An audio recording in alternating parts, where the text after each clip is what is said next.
we wake, hear the birds and see the sun. Side by side our fears are done. Oh, the good times just begun.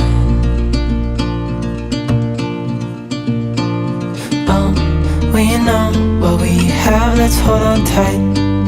Found what we're looking for in life. Call us crazy, but things are finally right. With you and I, the future is bright. Oh, you and I, we got it. Oh,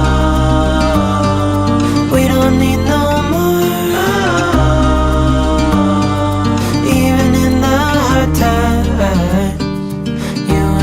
can weather any storm.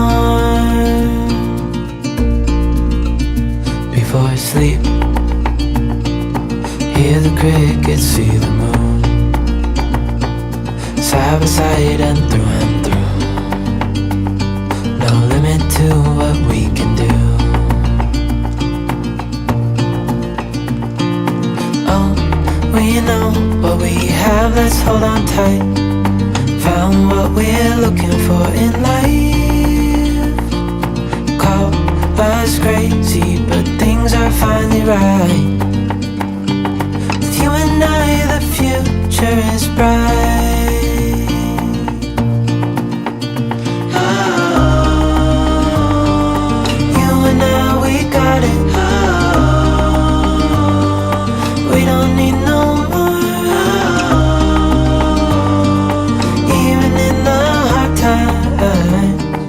You and I can weather any storm.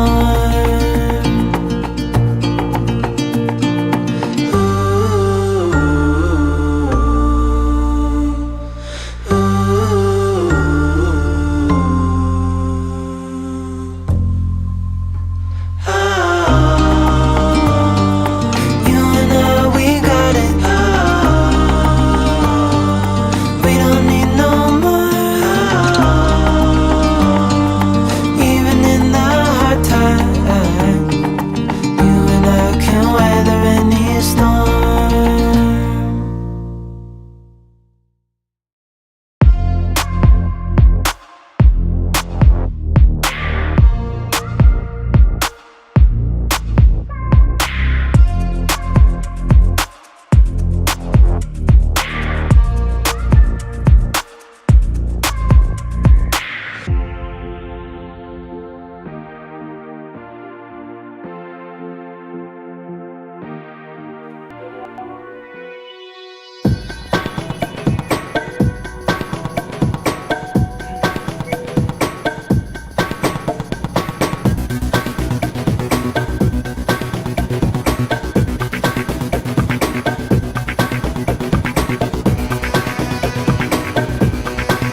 Hoi, and welcome to Lunch Therapy. This is the place for all of you humans to take a break from the crap. Come and join us. We will be breathing, honoring our existence, respecting ourselves and sending love and admiration to one another. Sound weird? Occasionally there might be an inappropriate joke, an awkward pause, an overshare, or even some misplaced aggression. But that's what happens when humans get together. Today's guest is the great Beth Lapides. So sit back and get ready to breathe a little.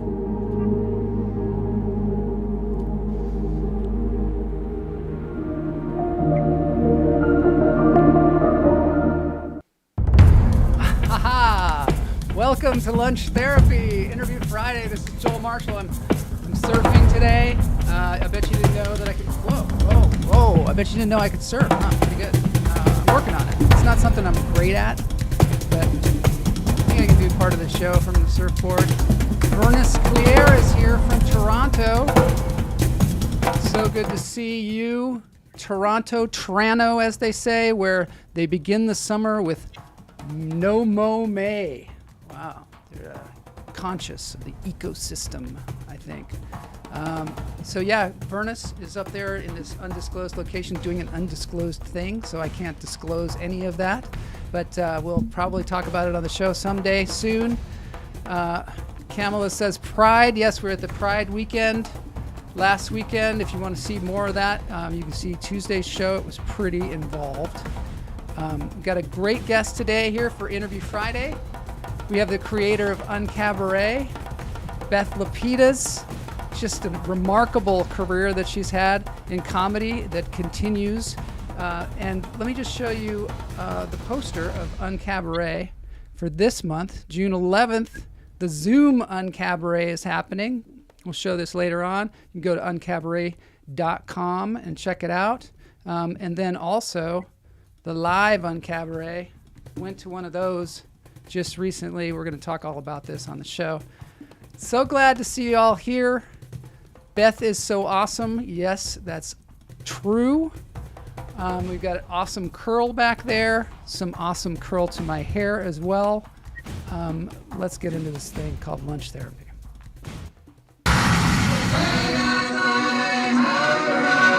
I'm gonna get myself a modem. I'm gonna get myself a modem. I'm gonna get myself a modem. I'm gonna get myself a modem.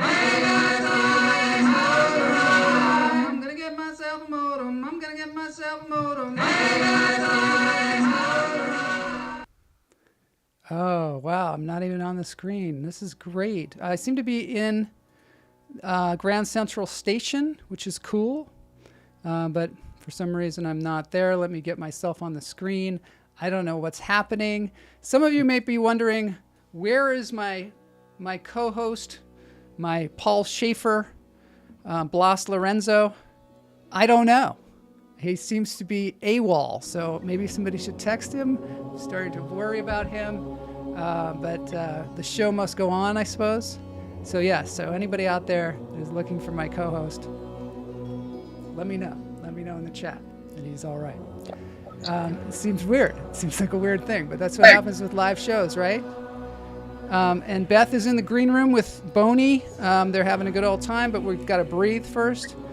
Blas is probably hungover and vertiginous. Wow, that's a big word for the afternoon here today. All right, let's get into this healing vibrations. Feeling good here.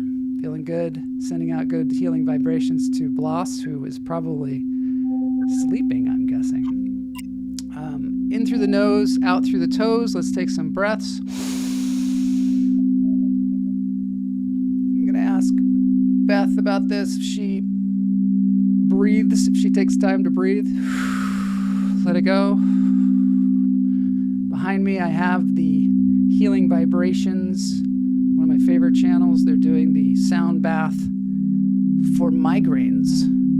So if anybody has a migraine, if Blas has a migraine out there, this is very healing for that, apparently, and the green color is even good for it.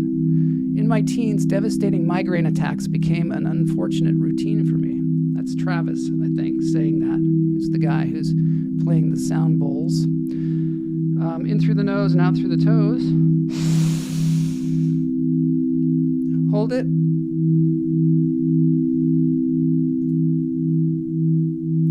Let it go.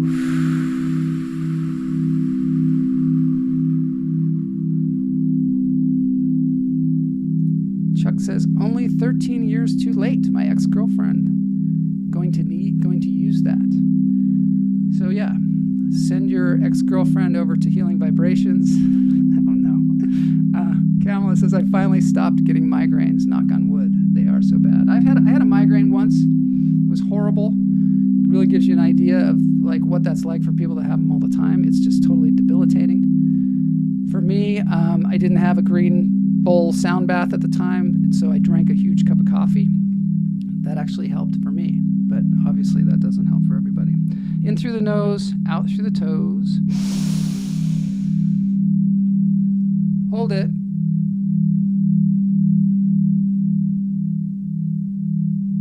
Let it go.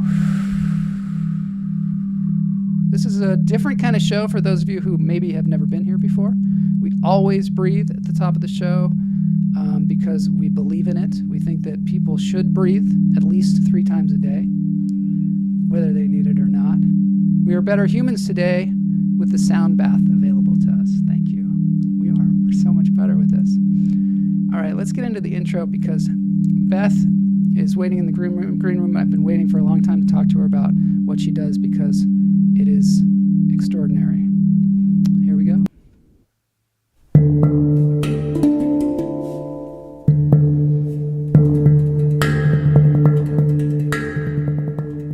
She probably thinks she's coming on, but she's not coming on just yet because I've got to introduce her. Beth Lapides has been called the godmother of alternative comedy by the LA Weekly. She is the creator and producer of Un-Cabaret, which is a long-standing comedy show, 25 to 30 years old. This show, she recently penned or lit an audiobook called So Now You Decide, which is it's a great book. It's a very personal book. She has a lot of interviews with people that are comedians, people that have been in her shows, and she talks about her life in between. So I highly recommend this book. We're going to talk about that. She has had shows on Comedy Central. She's appeared as an actor in Sex and the City.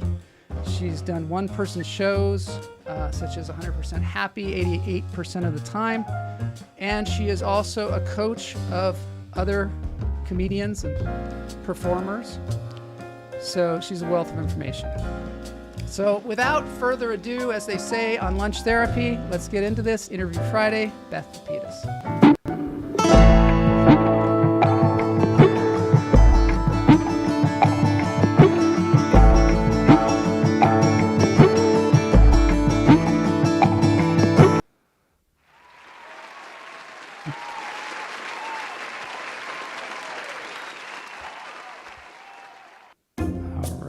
Here she is. Yes, it was a long walk to get here. Yes. Welcome to Lunch Therapy. It's great to see you. Great to see you. Thanks for having me. I have been enjoying your show on Zoom. Yeah, you like the music? It's got to go down. It's got to go down a little bit. Bonnie, could you turn the music down? Yeah, thank you. So I have been enjoying your show on Zoom, Un-Cabaret, during the COVID times, which has been super helpful. And for the first time, I was able to go in person 2 weeks ago to see it at the El Cid Theater, which was just a total gift. I loved it. Fred Armiston was there. He did that great thing with the guitar. You had some great comedy. It's a different kind of show. I'm really interested in how it came about. I know something about it because of your book that I've been listening to. But can you tell us a little bit about how this show evolved and how it's different from other shows? Sure. It evolved, let's say the short version is I was doing a show at a venue called the Women's Building, and in meet and greet afterwards, I said to them, it wasn't quite as funny as you thought it was. When was the last time you laughed? And they said, oh, we don't laugh. We're women. We're artists. We're lesbians. And go to comedy clubs, they make fun of us. I said, I'll make you a show. It'll be unhomophobic, unxenophobic, unmisogynist. It'll be Un-Cabaret. I don't know where that really came from. It was kind of a download. And I always have thought of it as sort of as an assignment. And, it started there. I kind of think of that as the insemination. And then they lost their funding. We moved to Highways and we gestated it there. And then it was really born at Luna Park. And we ran there for 7 years. And anyway, that's a little bit. I mean, that's this much of the beginning. That's super. What got me to that place, my own frustrations, working at the Comedy Store and having to follow Andrew Dice Clay and just hating him and hating the audience for laughing and hating myself for hating everything and not doing well with anger and, knowing I wanted it to be different and be able to do something different, but not exactly knowing what that was and just really living in the question of what is it going to be? And then the opportunity presented itself. How did you start being a comedian? How did you get into being a comedian originally? Oh gosh. I was a solo show person in New York, downtown New York art scene, and I was doing well. I was touring. I really did love it, but I also saw like there was a certain sort of like um, I don't know, a boundary to it, and I just couldn't quite imagine doing it for the rest of my life. I don't know. And I wanted to be funny on purpose. I knew I wanted to be funny on purpose. And I Mm-hmm. knew there was a level of being funny on purpose that you just had to be on stage a lot to really get. And that was going to be comedy clubs. And I started working in downtown New York comedy clubs. And, I had sort of a philosophical moment about it. I was Uh-huh. remember walking in New York one day and thinking, life is so weird because basically you get it and then you die. Like I just got like finally when you I get got it, it, it's and then you're just dead. dying. Like Yeah. dying makes you get it somehow. And I was like, that's either hilarious or so tragic. And I was like, I think you get to choose. Like, I think you get to choose if it's hilarious or tragic. Yeah. And I was like, well, if you get to choose, I guess I'll choose hilarious. I guess it's hilarious. And then I was like, well, if it's hilarious, shouldn't I really like work on the hilarity? Shouldn't I work on that? Isn't that the choice? And I was always, I think of myself as so serious and Mm-hmm. as a serious child and serious. And when I talk to my friends who are, like went to school with, they're like, oh my God, this is like a complete untrue version of yourself. You were hilarious always. But within every comedy person, the dark, deep Nietzschean, poet. I don't know. Anyway, Well, that don't you that feel like in the comedy community, and I think it's always been like this, other comedians try and define your comedy for you and try and set some kind of bar for it. And maybe sometimes you need to break out of that in order to not be just like every other comedian that's going along. no. I don't know. Maybe I don't have no idea what You know other how people. like you hear like rules from people like you should hold the microphone or you shouldn't hold the microphone or you should do act outs or you should do this, like everybody's got their like Never told me anything like that. defined rules. No, well maybe it's because you've been doing Un-Cabaret for 25 years that you don't have rules, but you have rules in Un-Cabaret, right? There are kind of some rules, right? There are definitely guidelines. They have changed over the years because one of the main things about UNCAB has been being in the now, and the now has shifted. Mm-hmm. So, as it stays, it's always been about trying to stay vital and alive and in the moment that Mm-hmm. we're living in, and not the UNCAB of 20 years ago.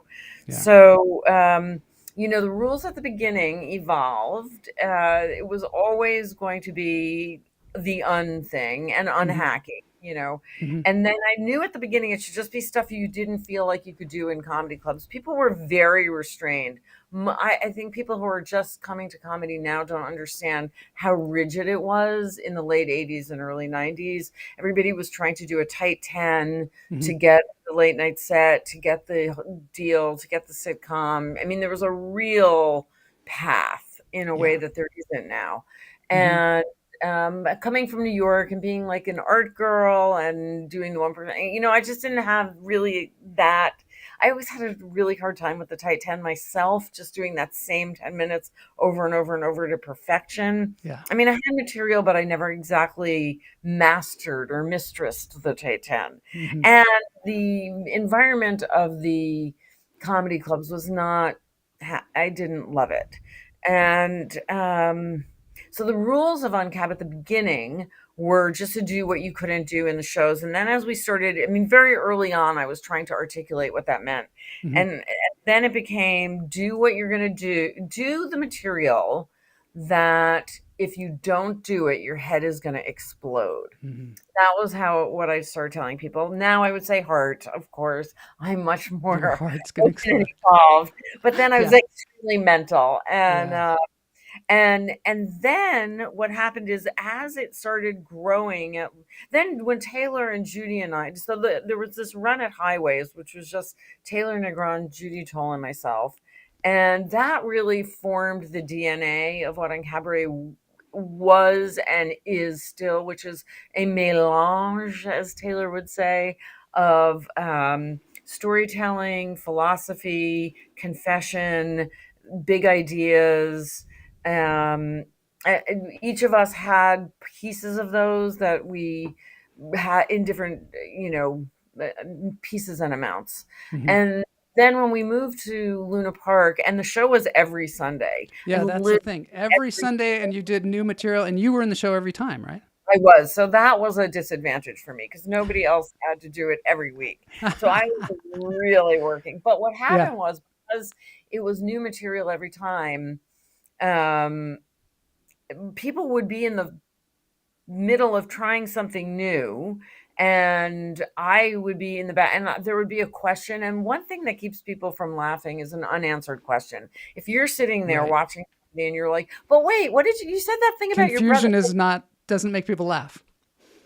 Right? I remember very specifically, even though I know this wasn't the first example, Julia Sweeney did something about her and included a thing about, oh, well, when I was 10 and my house burnt down. And I was like, whoa, wait a minute. And then of course, the whole that was that. So it became super conversational, and conversational was a really big word for me then and now, the idea. And that's why Zoom was such an easy shift for us, because the whole thing was conversational to begin with. So to move over to Zoom and have it be conversational and not stand up doing jokes at, your Zoom screen was supernatural. Anyway, because we had people started discovering it, and there was an audience that was coming back and bringing their friends, they were back. And that was one of the things that made us be like, oh yeah, this is gonna have to be different every time. This is gonna have to be like the same people are coming and bringing it. Was like church, So what did you do? What was your creative process? Because you probably had to kind of ramp it up to have something every single week. How do you spark your creative process so that you can come up with something every week? Well, now it's very different than that. Now it's so part of me. How did it become a part of you, do you think? Well, really rigorous noticing. You talk about, do you breathe? I mean, just noticing. I mean, it's not a comedy technique. It's a human technique, but it's noticing and sort of learning. You have your antenna up and you start to learn, like, oh, it starts to go off like ding, ding, ding, ding, ding. And I go, that's a thing. That's a thing. That's a thing. Yeah. And being able to go like, that's a thing, and learn. Because it became about story. It wasn't just new material. I mean, there's a lot of places that are like, hey, I'm going to try new material. But it wasn't new material. It wasn't like 10 jokes that are new jokes. It was trying to build in the ongoing story of your life.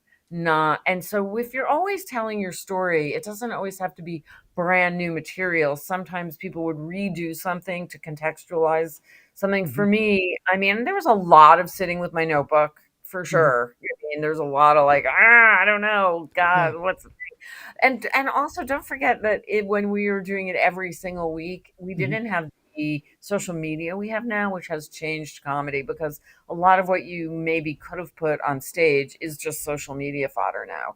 And in order to do something on, you can't like talk about a movie on stage anymore. That would be just ridiculous. That's just a post. So anyway, that. Guignol says, are we going to see clips? I have a clip. I have a clip though. No, we're not going to see clips. But you can go to Cabaret on YouTube. Has a ton of stuff just right there. You're right on YouTube. It's a live show. But one of the things that I do have a clip of is a clip from your book with Bob Odenkirk talking about the show. I wondered if I could play that. A little audio representation of that. I just say the actual name of my book is So You Need to Decide. You said now, which I love, because now is one of my favorite words. But the actual title of the book, in case So You Need to Decide. All right. So thanks for correcting me. I do get things wrong a lot on this show. All right, let's do this. Let's take a look at this quote here. It's okay if you change. We are all becoming. Call it whatever you want. Evolving, shifting, reinventing. Bob Odenkirk. you started everything 2 or 3 years earlier than this book even starts. But I was able to enlighten a few people, and I'll continue to do that and tell everybody. But it was your curating of the Un-Cabaret. It was wonderful because there were rules at the show, and those rules became, which is weird to think that what made comedy reinvent itself was that there was a rule. You would think that it'd be no rules, but the interesting thing is that by having these rules, comedy expanded massively, as opposed to what it had become, which was these canned, jokey club acts, which ruled everything. Anyhow, let's move on to the subject matter. No. How did you perceive the rules? And then maybe how did you decide at that time? I mean, you were already doing you were. Yeah, I already had a fucking Emmy. Yeah. Yeah. And I love sketch comedy. I never loved stand-up. I did stand-up. It was something to do. If you're going to write some jokes here and there and some funny concepts, you might as well get up on stage and say them and get a few laughs. But I was in love with sketch comedy always. And I always found stand-up to be not great for me. So when I came to LA after writing at Saturday Night Live, I was just very excited about the camaraderie and the energy of that group of people who were all going in 1,000 different directions with their comedy, but all trying to do something different than what was playing at the Improv and the Comedy Store. And so I was just happy to be with this group of people. And then your show, the Un-Cabaret, which had the rules as I understood them, I don't think ever really said to me directly. But it was just an understood rule that you don't do a canned act. You try to do new material pretty much every time. And you try to at least start from a personal place.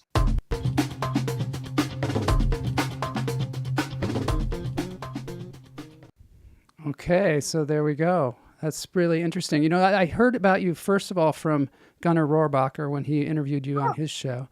Yeah, and then I was reading Bob Odenkirk's book, and he had mentioned it much like he just did there. And I was like, wow, there's this whole history of this thing that I never knew about. And it's so cool. And all the different people that have come out of that as well. What an amazing thing that is. I do feel like from watching it and from going to the show, I identify with that feeling of like, you said a thing in the book where you were like, you know, in a comedy club, every 7 seconds there has to be a laugh. Yeah. And that makes a very two-dimensional person because there's not really enough kind of setup. You're like doing these like setups and punchlines, which doesn't allow it to breathe as much. Would you say that that's kind of one of the things that sparked this? Oh yeah, the wanting to be more three-dimensional and real and just more interesting, and totally. Do you think that the storytelling, there was kind of a storytelling movement that kind of came out? Do you think it came out of this thing as well? You know, sit and spin and some of these other things. 100% credit for that. Excellent.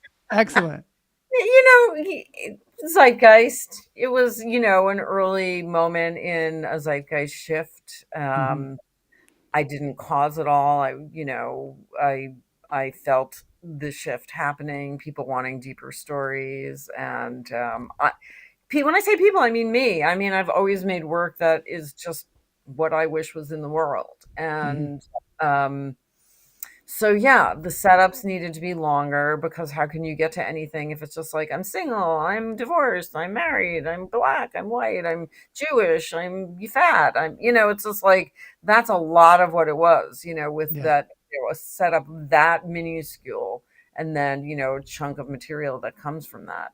And, the most interesting comedy is about people who have very diametrically opposed things that are true about them, generous and selfish, or, sexy and lone. I don't know, you every one of us contains a multitude and a multitude of contradictions. And it's those contradictions that make really interesting people and performers. So I wanted to allow for that, and I wanted to hear what real stories were. And once there were real stories in that format, we had a bunch of spin-off shows.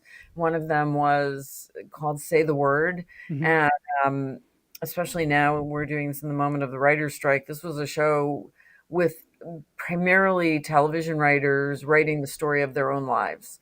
And that's what I was really interested in. And they weren't necessarily people who wanted to do Un-Cab, which is a very hard performance situation. Yeah. You notes, but new material. So you have to know your voice and your rhythm, and you have to know yourself really well. And but the writers wrote these gorgeous, hilarious stories. There's a couple of CDs. This stuff is all on Audible. I mean, if you want to experience Un-Cabaret, use your Audible membership. The book is on Audible. The Un-Cab and Say the Word is all on Audible. Tons of material. And it's very different now than it was, because you were like, it has changed because the times have changed.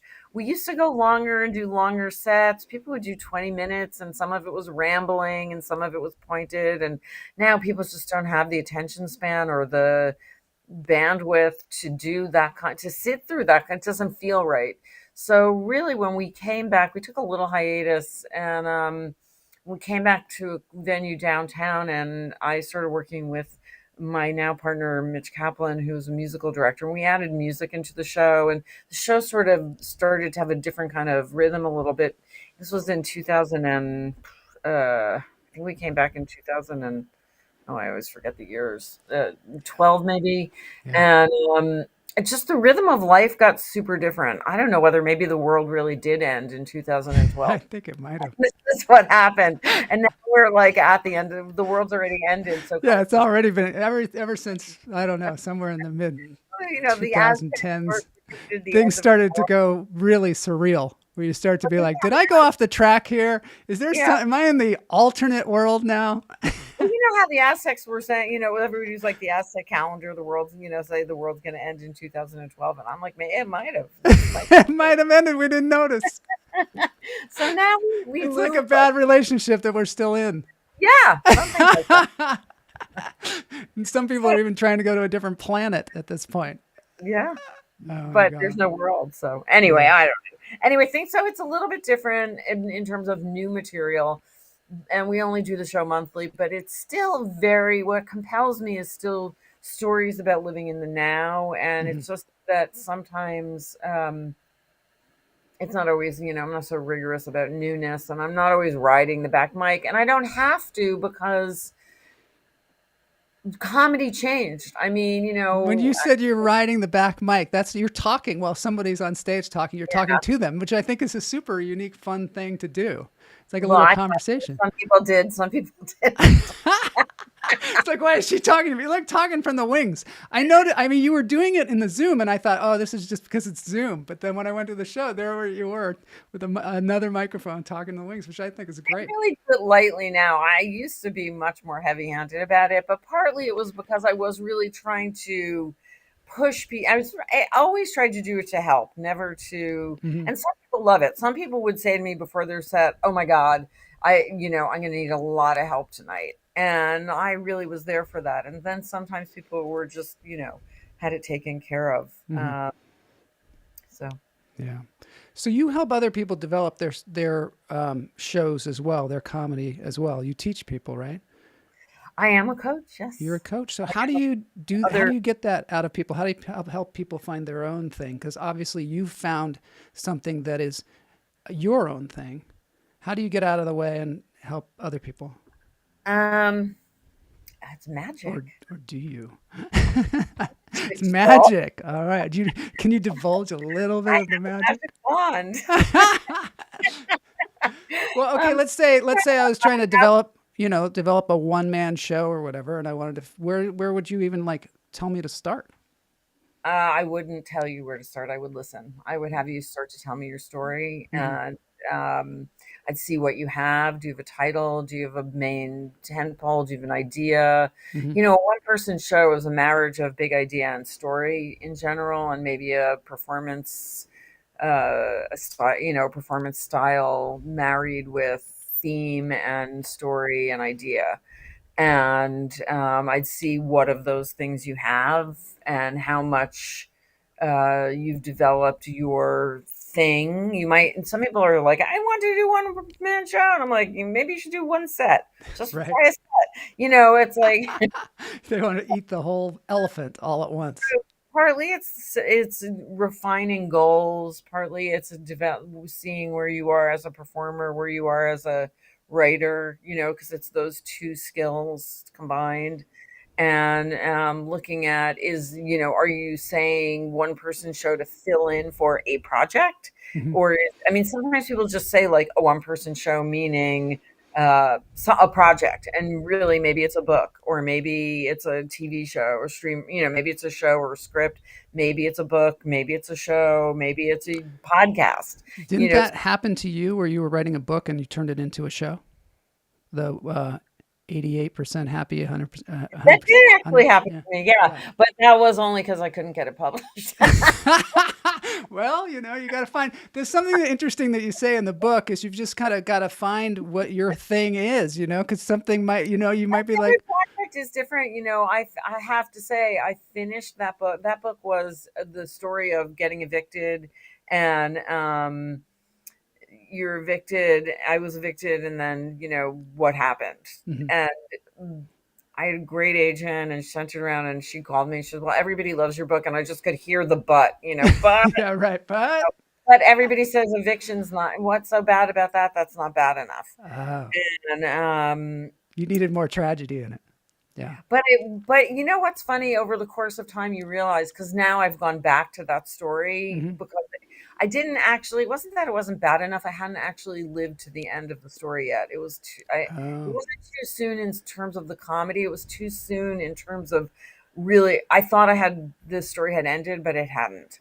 So I've recently gone back to that story, and I am now doing a book, a different book, a different book around that story, which the end is so much more interesting now, and it doesn't get any worse. But also the world has changed, and I've always been a little bit ahead of my time, and that hasn't always been. It sounds fun. I'm ahead of my time. It's awful. I know the feeling. I always say that I'm ahead of my time too. Like just that, in my because you're doing stuff and people haven't been educated on it yet, and not to put the onus on the audience or whatever, but it's just that they look at it and they're like, I don't know what this is. Like, I would think that sometimes people come to Un-Cabaret and they're expecting one thing. Like the night I went, there were some hecklers there. that was literally weird. the second time that's happened. You said that's the second time that's ever happened. Yeah. But those people clearly didn't know I don't know how they even got there. I think, and it would have been fine if they were at a regular comedy show, but they weren't even that bad. But I have zero tolerance. It's literally a zero. Well, it's tolerance. hard when somebody's telling a story and there's just drunk people and we're just not into talking to each other. I mean, that was basically. We're not a show that's about crowd work. Yeah. At a lot of comedy clubs, that could just turn into like a hilarious night of crowd work. Yeah. But I don't feel like people want to spend their time and their money. I'm not a big fan of crowd work. I just don't. It's fine. It's fine. It's fun if you're there for free. I don't know. It's just so. It doesn't seem enough to me, to watch somebody sort of goof with people who are misbehaving. So we just had them thrown out, but literally it's the second time. There's nothing to get. It's less people on stage being, real and funny. It's very unconfusing once you're there. It's like, it's basically what comedy turned into. In some ways it is and it isn't. Like, I keep thinking, I could stop doing it because everything is like this now. And then I go see some shows. I'm like, all right, it's not exactly what everything is now. So. Okay. I want to talk to you a little bit about your spiritual life. So look up.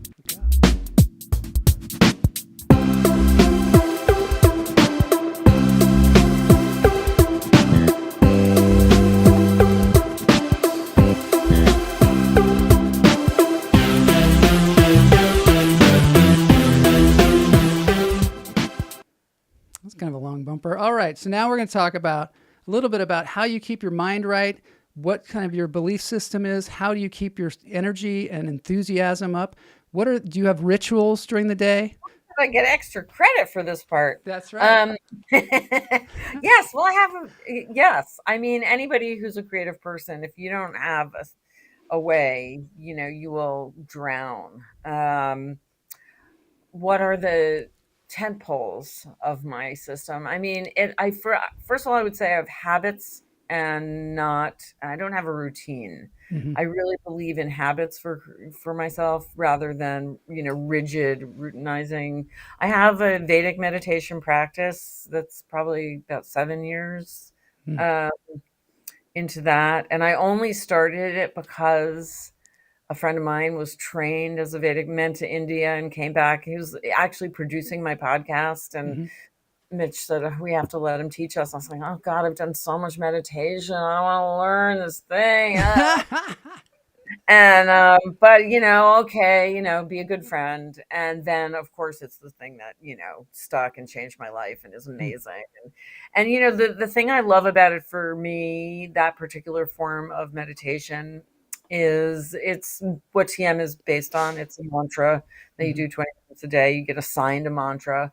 Yeah. And as an overactive thinker, as many of you might be, Mhm. thinking of things all the time, to just have this practice where you gently come back to your mantra, you just return to this thing.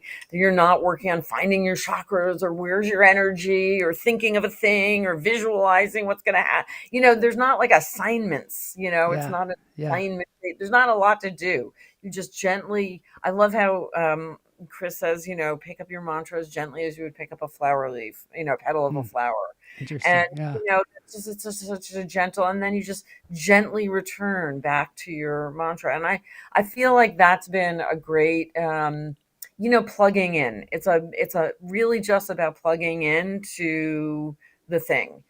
And so that's one part. I've been on my mat a lot in my life. I spent 10 years, with a yearly membership at an advanced level doing party poses, Wow. stand up, handstand to black flips, and, really studying and showing up 2 hours a day, and, probably putting so much energy into that I should have put into writing. But I learned, I do my yoga mat's right there. I do try to get on it on the regular. So that is a piece of the practice, but I try also not to be ego-y about it. I'll never do poses like I used to do poses, but it is a way to check in with myself and stay current with myself and really know what's going on. So that's part of it. I have a prayer practice that's taken me a long time to, navigate. I'm Jewish, so prayer was just Hebrew, and I didn't know, but I will return to the serenity prayer over and over and over again. Change is one of my big themes, and Mhm. I sing the change song at the beginning of every show, and had that song when I learned the serenity prayer, and I was like, that's my song. So but making a song about it and being able to do it. And I say now in the song, I wrote this song, Mitch and I wrote this song 12 years ago. I keep thinking I'm going to get good enough at changing that I can stop singing this song, but then the world changes more, and then I change, and then we're Yeah. living in a world of accelerated change. So in a lot of Yeah. ways, for me, spirituality is about being graceful around that. Mhm. And I'm connected to my Judaism in a real way. I don't know always how to define it. I follow a lot of rabbis on Instagram, and I Mhm. take time to listen to them. And I think on a morality level, I feel very Jewish in terms of God being action, and that's important to me. I try to live a life where one of the things about this meditation practice is it values into it. The way they talk about it is following your charm, which Mhm. I think is just so adorable. I mean, and Following so, your charm. I like it. Yeah. like, are you intuitive enough? It's funny. Somebody reached out to me today who's just been in my, not a regular contact, but somebody who's been in my life on and off since college, and just they were in my mind for the past 2 weeks, and then just got an email, oh, oh, I'm divorced and I just moved back here. I was like, oh, that explains it. Because Yeah. I'm not intuitive enough to know, like, oh, oh, I'm thinking of this person. They so it's just like, but you do learn to trust the feelings. A lot of the intuition is necessary for navigating life on stage and on the page. Definitely. Yeah. You have to be able to be like a radar, like you said, with your antenna up. I mean, that's the same kind of thing, really. Yeah. So I mean, my art is a big part of my spiritual practice, and those are my sort of practices. A constant, rigorous honesty, a trying to live in integrity as a spiritual practice. The breathing and stuff. I'm always work. Yeah, sure. Do some breath work. There's a lot of stuff, like do some breath work, There's so much. Yeah.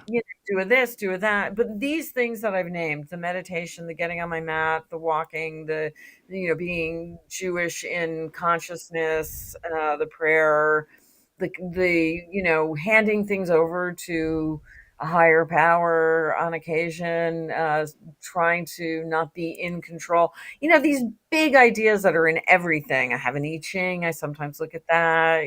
Staying just persistently throughout the day, having friends that you talk to about this kind of stuff is another really big part of my spiritual practice. Like everyone in my life that I've chosen, my chosen family, will go, and even as many people in my, birth family have followed me along, and yeah, just to build a life where spiritual connection is important and isn't, the woo-woo stuff is, I'm really into, like, the whole world is a conversation.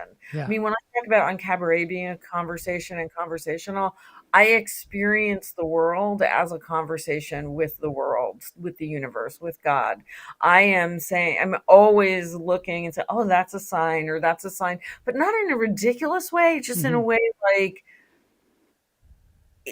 it is a conversation. I just see it as not a monologue. In your book, you talk about that. You notice signs, literal signs. Yeah, a lot. Birds or this or that or the other thing. But I'm not looking at, I think as I've matured, I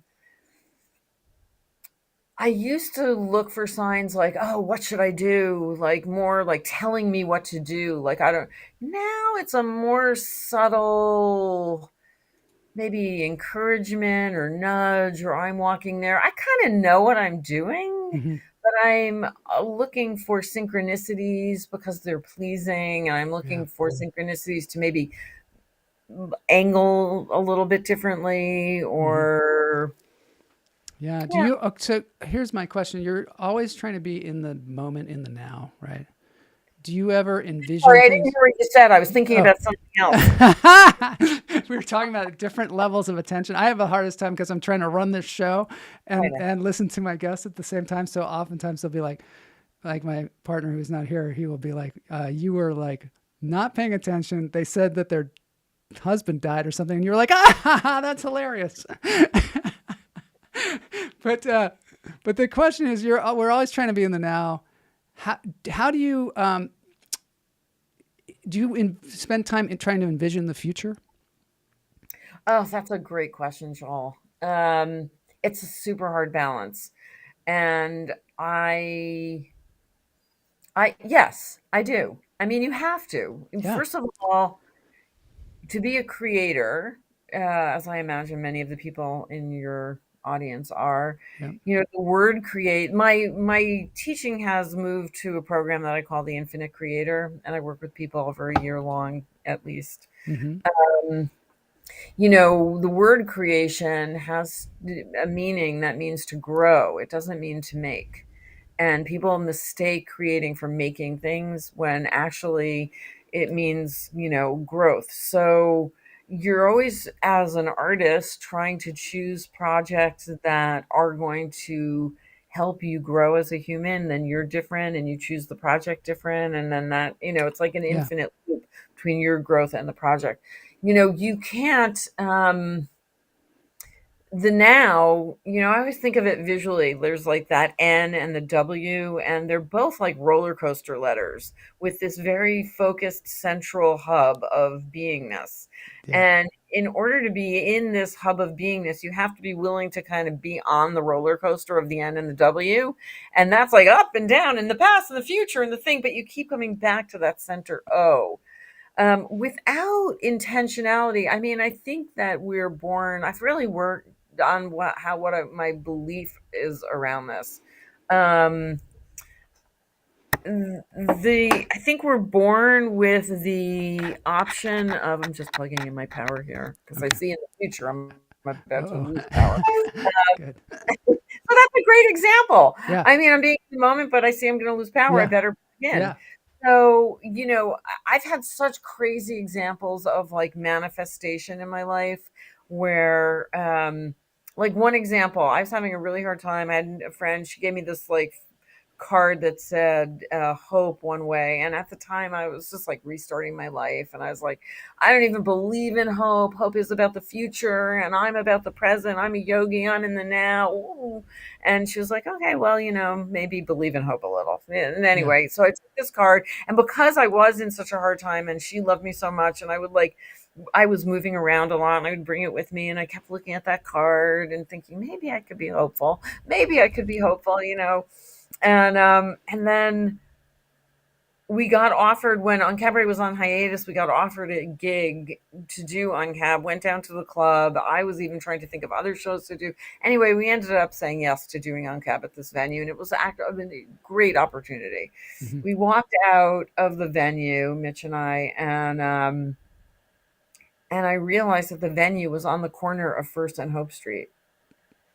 And then I turned around and I looked up and I realized that the venue was literally called First and Hope. And I had just been looking at this card for like 9 months. So, wow. We are always creating. Here's the thing. We are always creating our future. Mm-hmm. Whatever your life is a result of what you have intended. And what you are manifesting your future. Your life is, in some ways, a co-creation. You and the world. You're not the only. There are circumstances. You're born into a family. You have. There are things. I can't say like, well, I'm just going to manifest being. A British royal. Yeah, who would even want that? But like, but yeah, something that you couldn't possibly be. Yeah, you have to manifest within a certain thing, mm-hmm. And now it's like you are you, but you do have choices, and that the choice to co-create with the universe, whatever you think that means, because it's all a wave and you're on a wavelength and you are creating your life. So, to say being in the now and creating the future, they're not in opposition. This is what I'm talking about when I say the complexity and being interested in people who contain multitudes, and we all have opposites. Yes, when you're in the present, you are also creating the future. So if you're in the present with the awareness that your actions, this is the idea of karma, your action now is creating the future. So it's not thinking about the future as much as literally creating it. So without you understanding, well, I still want to be publishing books. I want to create another new one-person show. I want to have a solid relationship of love. What would that mean? I want to have better finances. It doesn't come from imagining $1 million. I think people have a wrong-headed idea about what creating the future is. Right. What am I going to get? Am I going to get a watch? What'd you say? I just noted the time, and you've got to go. I know. I'm going to let you go, and you don't have to do the dance break. You'll have to. I have 3 minutes, but I have to go. Okay, so I'll let you go. This has been super great spending time with you. I really appreciate you spending this time with us. Conversation. I enjoy talking to you. Thanks. Leave people my Instagram, which is where they can find me, and I have a link tree there with tons of links, and they can get to the Infinite Creator or the Un-Cab stuff all through my Instagram link tree. Excellent. All right. Sounds good. I'll make sure that I point people to that. So thanks so Okay. much, and have a Thanks great so day. much, Joel. What a fun show. Look Thanks forward so to much. seeing you again soon. All right. Thanks. Thank you. Bye.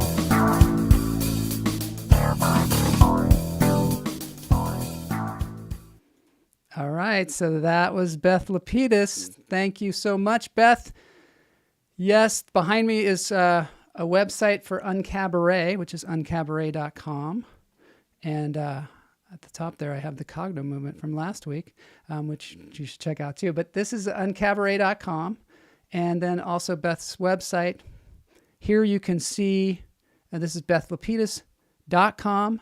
And you can see at the top there, there's the link to her Instagram, but we'll also put it in the show notes. So yeah, we didn't even get to talk to her about It's a Lot, which is another thing that she says, and she has t-shirts. So yeah, this has been super wonderful. Let's dance this thing out.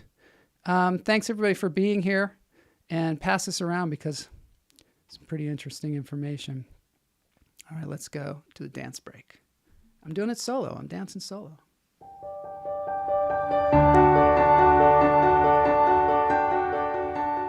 One, two, three. This is couch. They're sitting on a little couch singing some Beatles. I mean, how could you not like that? The way she moves She's got a great voice too. We're gonna have more of them on the attracts show. me like no other lover. Nah, nah. Something in the way she moves me. I don't wanna leave her now. You know I believe in how. Somewhere in her smile, she knows. She knows. I don't need no other lover. I got Oh, something in her style that shows me. See this guy? Look at that I guy. don't wanna leave her now. You know I believe in her. How are you?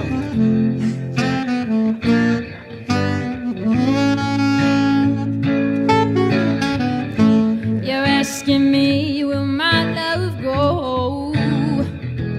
I don't know. I don't know. No, no, no, no, no, no, no, no, no, no. You stick around and it makes I don't know. I don't know. Saxophone.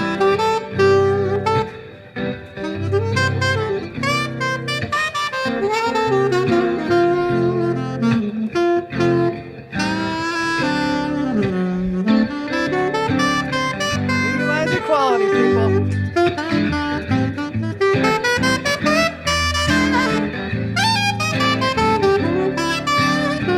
Thanks everybody for joining us today. I think Except for they you. think it's Barefoot Tuesday. I know it feels like Barefoot Tuesday. And all I have to do Maybe on Barefoot Tuesday we'll talk to you about something in the thing Summer's here. she Got the June gloom, but summer's coming. I don't wanna leave her now. You will know I believe in her. Ooh, ooh, ooh, ooh, ooh. See you on Thursday. The